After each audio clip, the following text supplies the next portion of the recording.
So, welcome to the next edition of the Punk CX podcast. With me today, I have Sophie Cheng, who is the SVP of Product Marketing at Sinch. Hi, Sophie. How are you doing? Hi, Adrian. I'm great. Thanks so much for having me. You're very welcome. Now, for folks that obviously there's not probably that many, but for folks that don't know you or don't know Sinch, can you give me a bit of a thumbnail sketch or a bit of background on who you are and what Sinch is all about? Yeah, absolutely. So Sinch is a leader in cloud communications, which essentially means that we help businesses across the globe deliver business critical, or you could say mission critical communications through channels like messaging, email, and voice. And so ultimately, our mission really is to pioneer the way the world communicates, which means, reimagining how companies connect with their customers to keep them engaged, informed, safe, and happy. And my role specifically at Cinch is to run the product marketing team, which means I need to deeply understand, our customers, the markets that we play in, and make sure that we are building the right products and Uh-huh. ultimately keeping them there as well in the market. Awesome. Now, the reason why we wanted I wanted to set this up and have a chat is because Cinch, actually kind of like recently undertook some research that found that chatbots rank among the lowest in customer satisfaction, yet remain key to digital customer experience. And so I wanted to ask you to tell me a little bit more about the research, kind of what the main headlines are, and what's driving that finding. Yeah, absolutely. So that actually came from a study back in 2024, and we just did a new study for 2025. But honestly, the differences are nuanced. So I'll kind of give you the latest research, which is we surveyed consumers across 12 countries and got 2,800 responses, in addition to 1,600 leaders from various kind of verticals. So a really good base of responses, both Mm-hmm. from, the business side and the consumer side. I think fundamentally it's just important to think about chatbots within the entire communication ecosystem. So Yeah. ultimately, customers want choice and they have clear preferences. So which channels they want to interact with, when. Mm-hmm. So that means businesses need to meet consumers on their own terms. And obviously, on the flip side, each channel does bring its own unique benefits when you think about your holistic communication strategy. So, in regards to chatbots specifically, we have seen massive improvements year over year. If you think about what that experience looked like, last year, capabilities were still pretty limited. I mean, just the growth in adoption and sophistication of LLMs is mind blowing. Mm-hmm. We're seeing much smarter, more contextually aware, and autonomous agents on the rise. And so, with that, we also expect satisfaction to increase because obviously it's delivering a better experience. So, that skepticism that we're talking about will definitely decline over time, but it has not disappeared by any means. Yeah, because I think the thing that they also, I get that, sense of it's still, I say in air quotes on an audio recording, it's still relatively new. But the research also found, and this may be updated in the newer piece, is that they talked about preferences, is that 20% of consumers prefer never to interact with a chatbot. And yet also only 29% will only do so if, I guess, no other option is available to them. And so I wanted to sort of get your perspective on what's going on here, because that feels like it complicates the picture as well. It does. And when you say those stats, it kind of looks pretty bleak, doesn't it? Mm-hmm. But I'd say ultimately people want support, not friction. And so until agents and bots really deliver upon that promise and the experience that customers demand, they will remain skeptical. On top of that, I think what we're also seeing more broadly is consumers are becoming much more demanding. So they just demand timely, personalized, and relevant communications, and communications that ultimately understand their relationship history and context, right? So a conversation should carry over from one to the next, even if you're switching agents or channels. And so that really does paint a very complex picture, and one within which bots haven't necessarily been able to keep up in the past. Right. Now, that being said, we're definitely seeing some green shoots. Okay. So I would say overall AI adoption is definitely accelerating. Hmm. Adoption from a user standpoint. So, what we actually found this year was that 42% of consumers are willing to interact with chatbots. Okay, that's a big jump. It is, yes. And it's kind of driven by a couple different things. One, I would say adoption is generational. So, probably not surprising, but millennials and Gen Z are embracing AI powered interactions for speed and ease of use. Now, older generations, tend to be a bit more skeptical, and they are particularly worried about transparency and data usage. So the drop is actually drastic, where we're seeing Gen Z respondents saying 71% of Gen Z said they would happily work with a chatbot, whereas only 20% of boomers said the same thing. So that obviously paints a drastically different picture. And then when you think about how the general workforce is changing, but also our, makeup of the different generations, that kind of speaks towards that acceleration of adoption, right? We're only going to see more and more of that. So that's number one. Okay. I'd say number two is situational, meaning AI adoption depends on what use case we're talking about. Right. Okay. Right. So, and you probably know this from your own experience, Adrian, but people are much happier, for example, to reschedule an appointment with a chatbot than divulge, really personal health related details, for example. So also not necessarily shocking, but it does speak to the fact that people are still very skeptical and don't necessarily trust this AI driven experience from a data security and privacy standpoint. Right. Okay. And then the third one, this is one that we'll just keep repeating because it's so important, is consumers expect channel choice and relevance. So they just expect to be able to pick different channels and have that option at the ready, which both means having options to reach out to a business too, in terms of I want to pick if I'm going to send you an email, call you, interact with your chatbot, or also choice when I receive messages from a business. Hmm. And so that just means it puts a lot more pressure on companies to really match those very high and increasing expectations.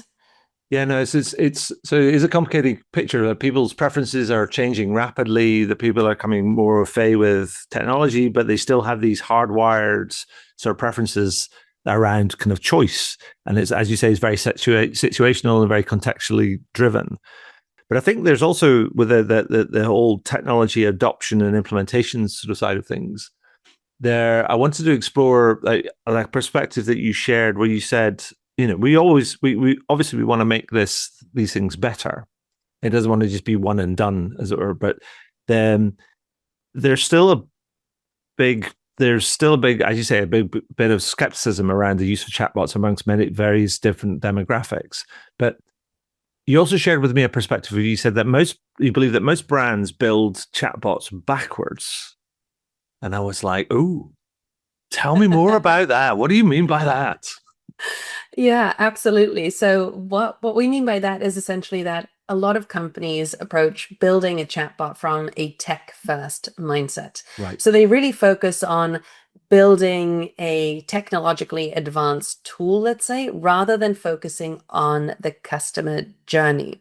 And so this ultimately just leads to, bad experiences because those chatbots don't reflect the real conversational needs or the context. So what we really need to start doing is balance kind of that automation with empathy, let's say. So that means, understanding the full conversation and relationship history. It means being able to pick up on nuances if somebody is getting angry or upset and knowing when to then actually escalate from an AI agent to a human agent, for example. And then ultimately, of course, also designing experiences that are very intuitive. I would say that the good news overall, though, is it's clear that customers crave these conversational experiences. And I don't think that only means craving connections with other humans. It means they crave, really good, timely, relevant, personalized responses in whichever manner they can get them, which means we are seeing that rise of chatbots or, RCS, for example, which are giving you those more immersive experiences. Yeah, it makes me think. So I wrote something last year about this idea, and it's to do with kind of chatbots. It was sort of inspired by, I was having a conversation with a bunch of people, and I said, I was quoting some research, and it was a Gartner research, I think, from last year, that said something like 70% of all customers say that they would be happy to use chatbots to self-serve, Mm-hmm. but yet only 17% of them, I think that's about right, were able to achieve their objectives when using some of these kind of tools. And when you then dig into it and you look at how successful they had been for very, very simple tasks, that number only rose to about 35%, even for very simple tasks. And my point was, rather controversially at the time, was to say, your chatbots are rubbish. And I said, but here's why I think they're rubbish. And I said, but I approached that by asking them a question. It's like, how many, I said to them, or two questions I asked. I said, let me ask you, who are the conversation experts in your organization? Like, who are the experts in having conversations with customers on like a daily, weekly, hourly kind of like basis? And they were like, well, probably our people in service and support and things. And I said, okay, how many of those people have been involved in the design and the implementation of your conversations within chatbots? And then it was like tumbleweed. No. And I said, and the thing I wrote on the back of that conversation, I said, to be successful there's two types of AI, I said. There's artificial intelligence, and then there's agent intelligence. And I think you sometimes have to combine those things to be successful, to sort of leverage that collective super intelligence that you have in your installed base of people that are really experienced in dealing with customers on a daily basis, and also the kind of the power of the new technology that's emerging. And I think that speaks to your point around building chatbots kind of backwards. Is if you don't get the right people, it's not just about the data and the technology and the journeys and all these different things, but if you don't actually have the right people from your organization involved in delivering these things, then you're probably not going to achieve the outcomes that you want. I couldn't agree more, Adrian.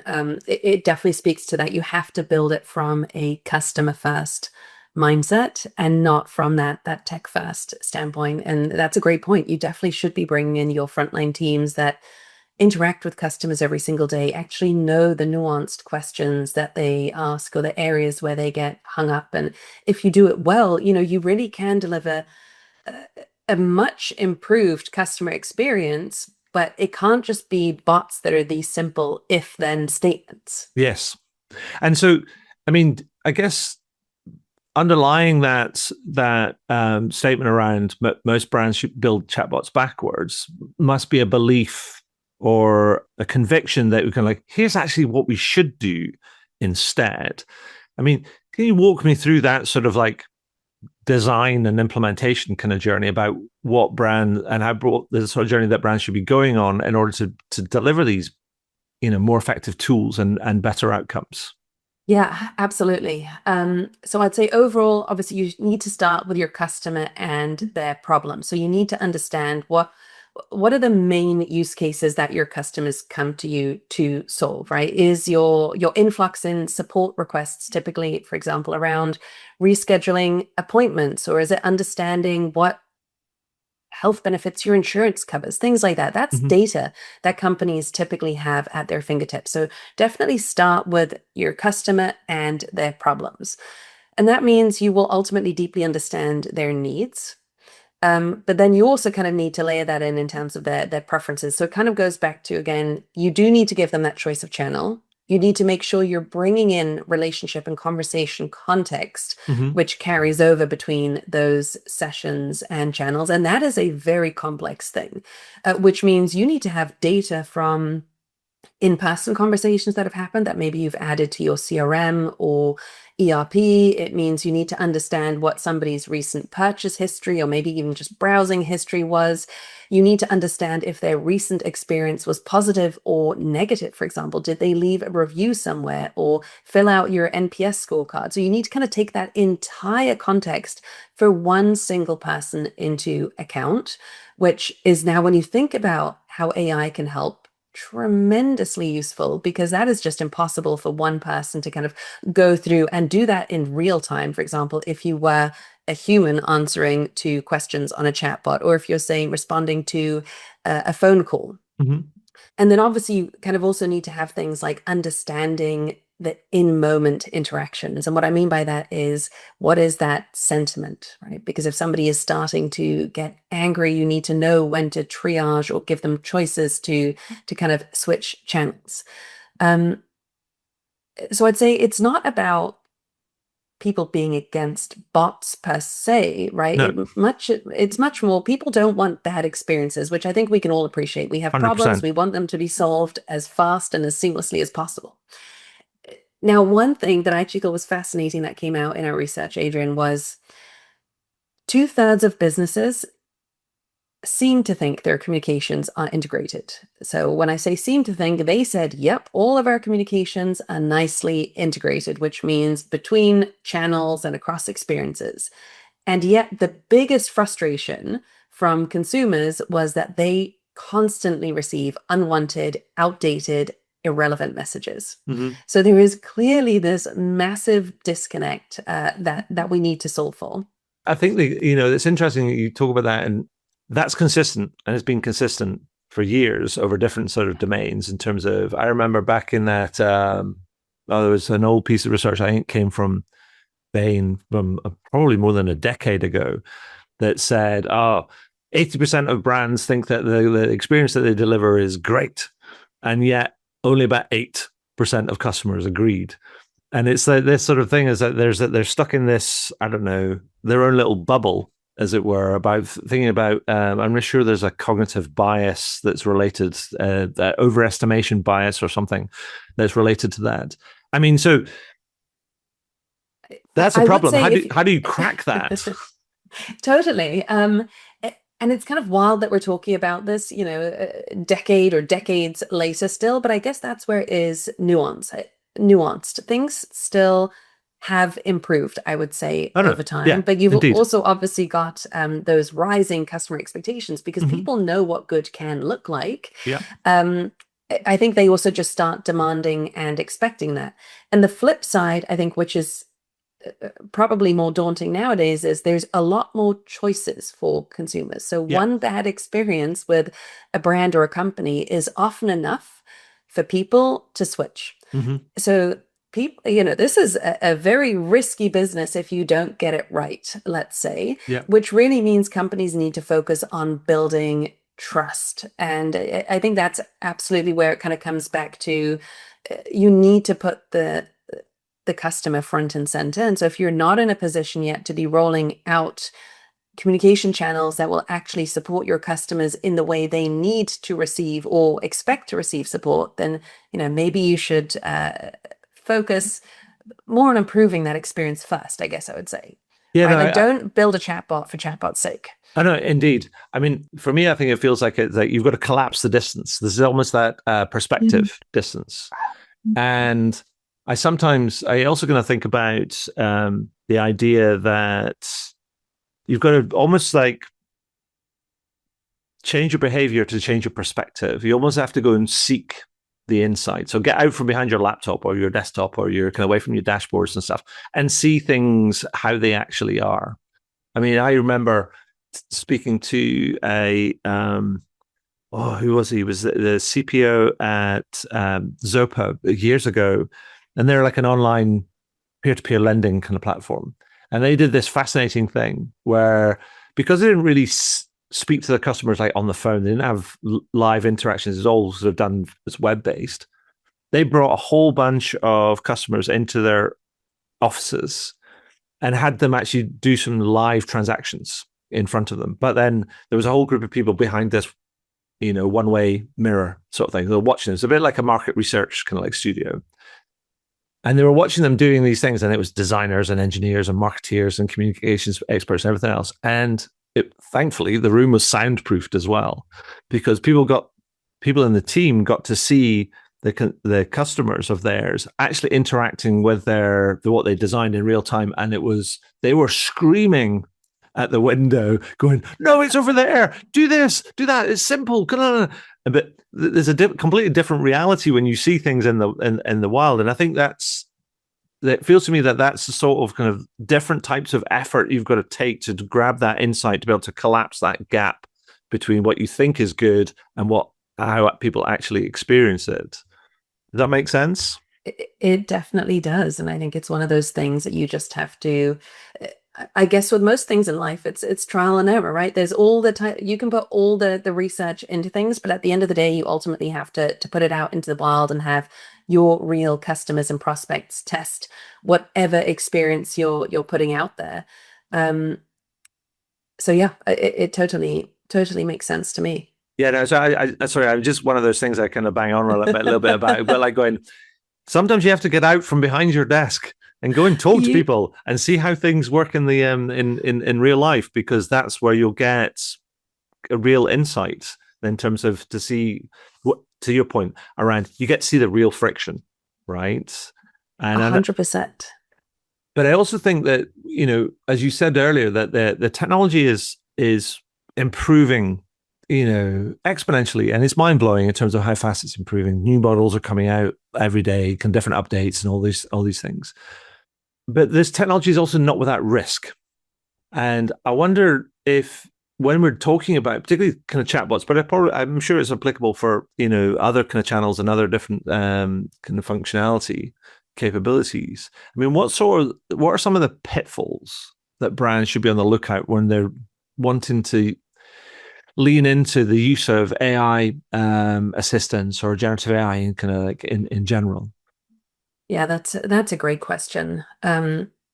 I would say one, definitely be transparent that you're using AI or AI agents. If you're trying to couch your bot as an actual human, people see through that very quickly and they get really frustrated. And we know there's enough frustration around, communications already if brands don't follow the experiences that customers expect. So make sure you're, transparent from that standpoint, because trust, privacy, and kind of accuracy are definitely the top concerns that we found in our research, both from a consumer and business standpoint. So it's interesting. There's concerns on both sides, which is good. That means businesses are thinking about this in terms of, we need to make sure we keep our customers' data safe. We need to make sure we're not building models that might hallucinate or make wrong recommendations, for example.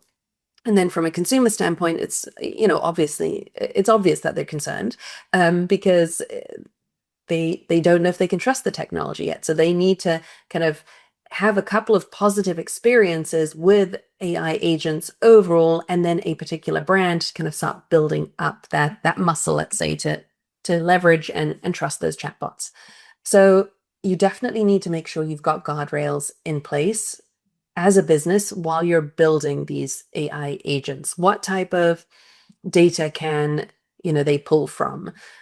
Making sure you've tested all sorts of variations, training it on your own internal data, for example, to make sure that it really will only pull from relevant support documentation, for example, to make sure that you're providing those accurate responses to your customer base, and then knowing when to triage. I think that's definitely a really important thing as well.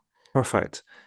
So all of this sort of stuff is all very, very kind of like, it's great, it's interesting, it's useful. But I always also like to, rather than just talking about things in general terms, I also like to ask people if they've got stories that they can share with me about brands that they might have worked with, to show kind of like how their approach has had an impact, as it were, because it makes it real, if you know what I mean. So if you've got a couple of stories about brands or instances that you've worked with kind of brands that, particularly around the kind of chatbot front, that you can tell us about and what they're doing and how they're benefiting, what outcomes they're driving, that'd be great. Yeah, absolutely. I mean, we have dozens and dozens of examples. Sinch has worked with customers on building these types of personalized experiences for decades, really. And so one example I could give you is Intermarché. So you might Mhm. know them. They're a French retail giant, and they really wanted to increase customer engagement with their brand, and they were looking to create a more immersive or interactive brand experience, let's say. Mhm. So a lot of people are now turning to online shopping, obviously, but then with that, they were like, how can we make this more engaging and ensure people, keep coming back? So one of the things we worked with Intermarché on was developing a recipe generator bot.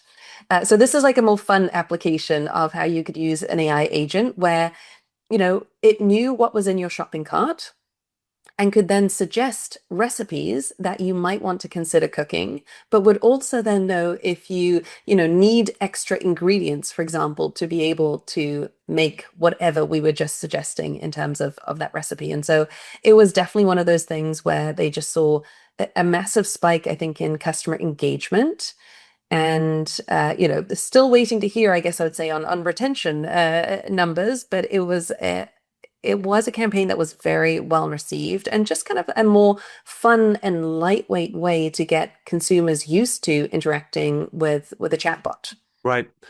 And was that the sort of thing where then somebody was shopping online that it would pop and say, "Ah, have you thought about all these things? Here's some recipe ideas. Would you be interested?"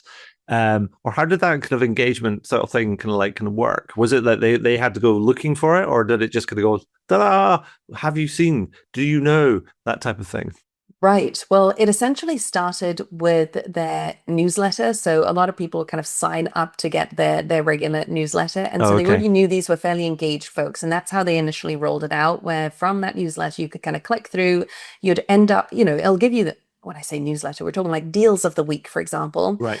You'd click through and then you'd start shopping online. And then kind of as um, it, I want to say it was once you kind of got close to the checkout experience where it all of a sudden like pop up and be like, hey, these are the things you could make, or Right. consider adding this so that you could end up making, you're missing tomato paste to make spaghetti bolognese. Right. Okay. No, no, that makes sense. I mean, because again, that's kind of part of just enriching that whole kind of like the part of the journeys for people that are open to that. No, that's cool because it does show that you can be creative with some of Exactly. these kind of like this technology, and it's not just a purely functional thing where people are going, "Oh, I want to do this," and therefore you design it to achieve that. But it actually can be there's something which can potentially enrich the experience if they're going through like another kind of like process. Um, 100% any agree. I mean, any more that you want to share with me?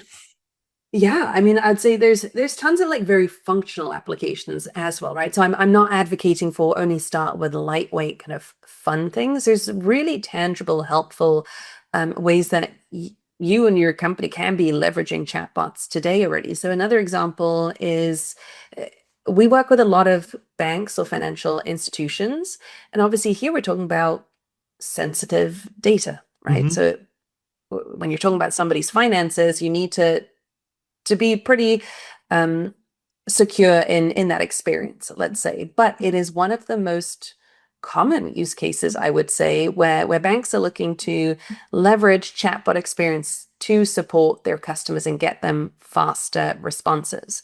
So a bank that we worked with in Belgium, their name is Belfius, we actually helped them simplify their insurance claim processing. So that was, a process that used to take quite some time. And now customers were able to visit their website and log their insurance claim online, get support from that personalized chatbot that would obviously understand that individual's background or relevant details. And ultimately, what we saw was an increase in completed insurance claims and a decrease in time it took for the customer care team to support customers. So ultimately, what that means is, people are getting their claims reimbursed. The customer care team doesn't have to get involved as often, but it also happens at a faster clip. So ultimately, you're definitely improving that customer experience and satisfaction overall. Yeah. No, thankfully I haven't never had to. submit very many insurance claims, but I do know from experience of having to do it that it can feel quite onerous and also a little bit back and forwards. And so having something that can guide you through the process, like, oh, we need to see this and we need to see that, and oh, this is your policy, and but tell me about this, what happened, and send me photos of that, and to guide you through the process, to be able to gather all that's the right detail to, if you like, accelerate the process, but to reduce that sort of back and forward interaction, which what would normally happen. Agreed. Yes, it can make it a much more seamless process. And, you can just ask a lot of basic questions, which sometimes maybe people don't even feel comfortable asking if it were a human agent on the other end. Insurance is always a very complex topic. And so these are excellent use cases to make it easier for people to get the help they need.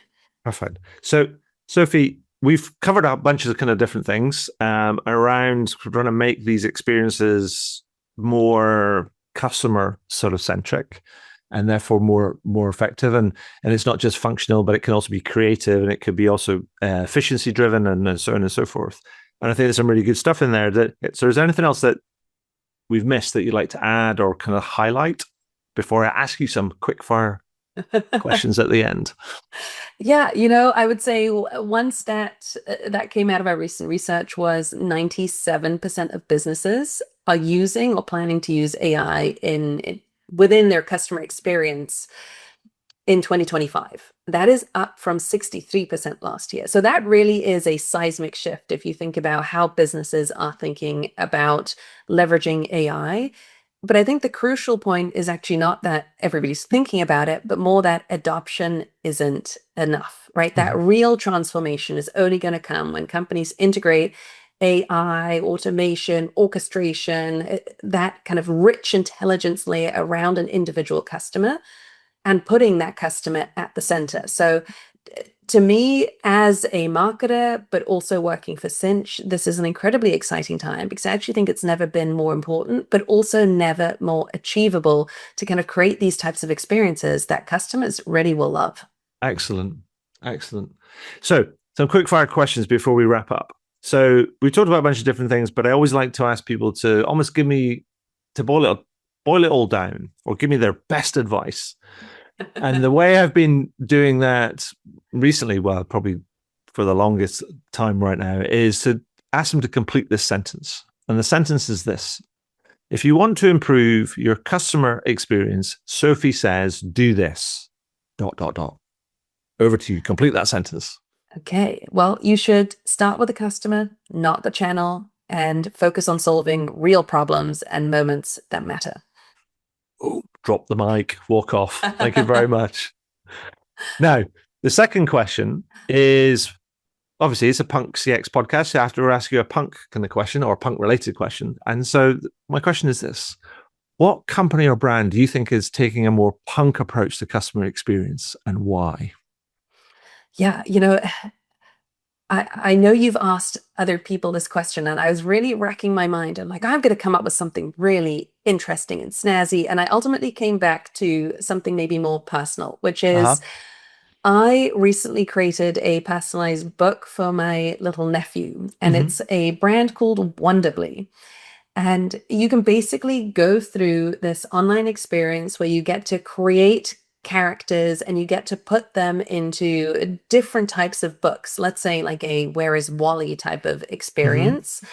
And it was just such a delightful journey in terms of it made it so personal. I ended up with little characters that looked like myself and my little nephew. It was super seamless to do because I could take a look at every single page and make sure I was happy before it went to print. And it kind of really made you think, or made me realize how, Wonderbly understands that it's not just about selling books, but it's really about helping create memories and keepsakes. And so I was just like, wow, that's a really neat thing. And also just keeps coming back to B2C brands. They know how to do it. We need to take a leaf out of their book in the B2B world. Absolutely. I really like that idea. I really like the example. I mean, because it makes me think about my nephew and thinking, maybe I should check them out. That might be kind of quite cool. And also my wife loves books and things, but particularly books for kids and stuff as well. So it's like, that's definitely one to check out. it's really neat. I mean, there's a bunch of different vendors that do the same thing, but I was like, wow, I love this. Awesome. And so my final question, before we wrap up, and the reason I've been asking this question of late is that I find myself doom scrolling, trying not to doom scroll, because the world feels it feels quite weird right now, and there's a lot of stuff that's kind of going on. And I always ask people to end the podcast and share with me a good news story, so we can end on a positive note. And so what I've been asking people is, and this can be business or personal, it could be anything really. What's the most interesting, positive, or exciting good news story that you've seen in the last week? Yeah. I'm going to keep it on topic, I would say, which Okay. is just, again, as a marketer, I am so excited to see all these new advancements around LLMs and how it's going to help marketing. Specifically in product marketing, we spend endless hours sifting through data and trying to pull out some key nuggets or updating collateral and things that are important but take a lot of time. And that means you have less time to actually think through, bigger, more strategic topics where you really want to be able to immerse yourself into that. And so when I think about like the future of our profession, I'm like, this is going to be a game changer and, make us so much more efficient in so many different ways. And so I think I tend to have a very positive outlook on how this is going to support all of us, I guess I would say, and give us time back to focus on things that truly matter, both in business, but also in life. Perfect. Well, that's great. So thank you for sharing kind of that. So that's all we have time for today. I just want to say, Sophie, thank you for sharing the insights from the research, which we'll kind of make sure we kind of provide links for in the kind of the write-up. But also wanted to thank you for sharing your time and your insight and your expertise with me today. That's been awesome. Absolutely. I really enjoyed it. Thanks so much for having me. Wow, what a great interview. I hope you enjoyed it. I know I did. Find out more about me and the work that I do at adrianswinscoe.com. Do leave a review on your favorite podcast platform. And if you have any comments, feedback, or questions about the podcast, then feel free to send me a message to podcast@adrianswinscoe.com. And do tune in again. Thanks very much.